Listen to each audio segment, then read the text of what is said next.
mar labaad puntland dhalatay iyo dhoolgu noo curay sanadan dhammaan baa waxqabad dhabihi muuqdaaye dhismo ciidan iyo dowladnimo dhidibka loo as nin kastoo dhaliilaba ku raac dhiig wadaniyad doqontii dheg weyn iyo miskiin dhiciisa mooyaane dhibta laga heshii niman hadday dhaxal wadaagaane wax kastoo dhex maray waa inay samir ku dhaafaane dhaadkii ka furay duqa haddaan maalin dhegsaday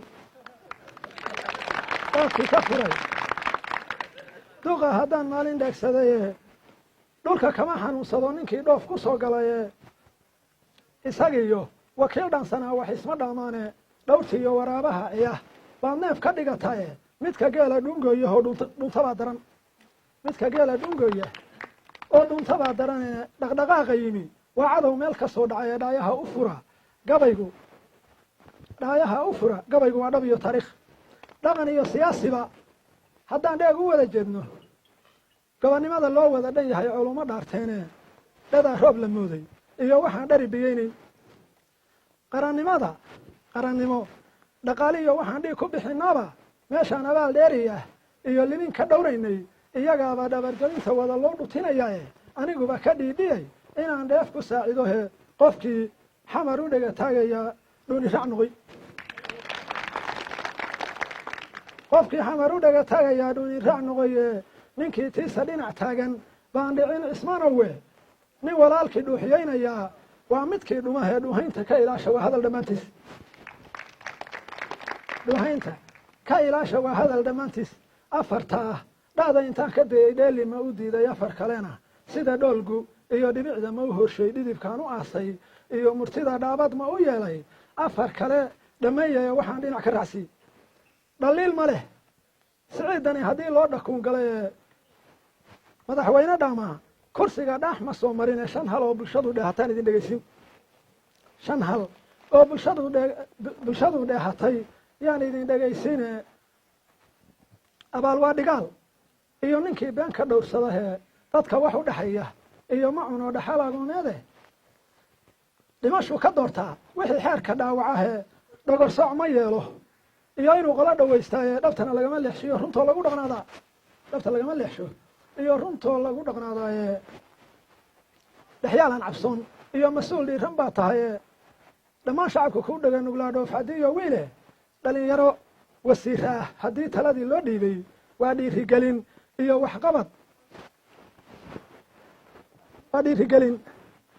iyo waxqabad noo dhinnaa weliye nafsigii dhammaa iyo xaqaydadadu sarray gabaygu intaas ayaan ku koobi doonaa haddii alla idmo balse waxaan rabaa inaan u gudbo inaan 3 qodob ka hadlo igu soo celi ya gabaygay ku dhex jireen ninkii fahmay gabaygay ku jireen ka dhex baarta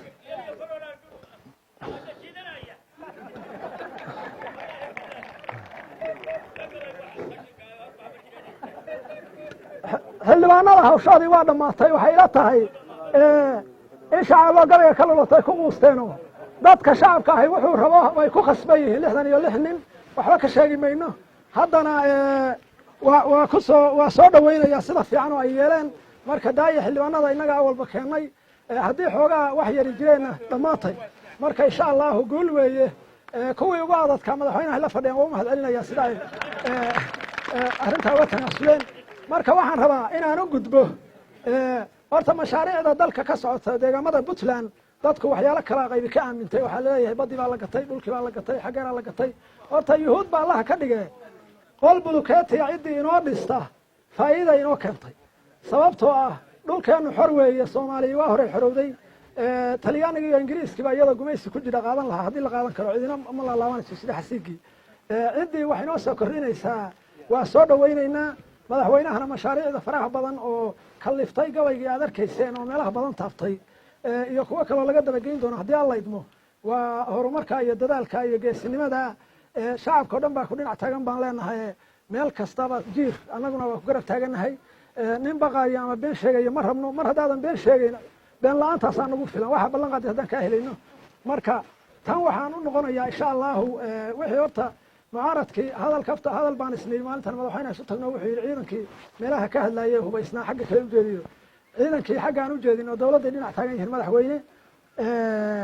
marka dadkuna waa inoo qaybsanayo haddee intii hiilisayna waa u mahad celinaya haddana waxaan leeyahay dawladda aynu ilaashano dawladdeenna maadaama meeshii aynu wax moodayna lagu hungoobay oo qarannimadii saynu moodayna aysan ahayn inta cid aynu fahno la keenayo haddii alla idmo soomaaliya taasna saasaan leeyahay waxaan kaloo ku faraxsanahay madaxweynaha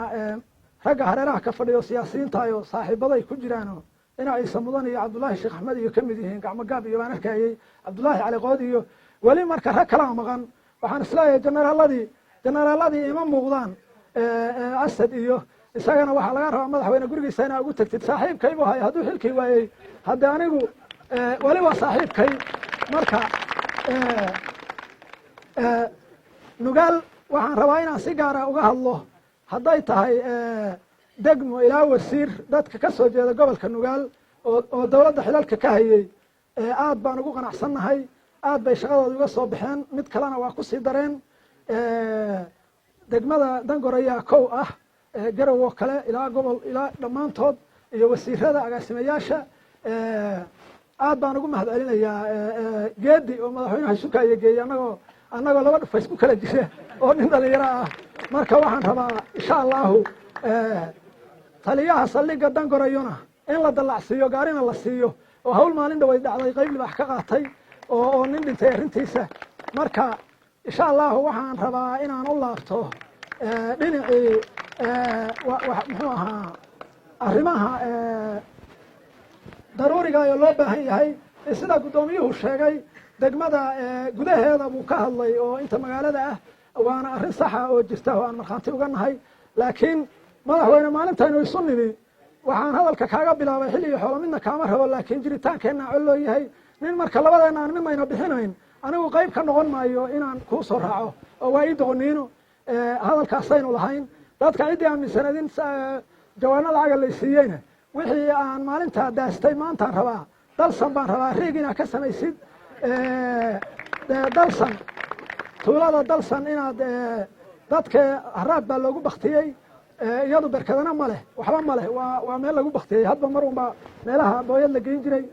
waxaan rabaa halkaa inaad riig ka samaysid iyo 6 xabo oo layrar ah annaguna qaybteenna ka qaadano insha allahu aad iyo aad baan u mahadsan tahay annaguna waa ku garab taagannahay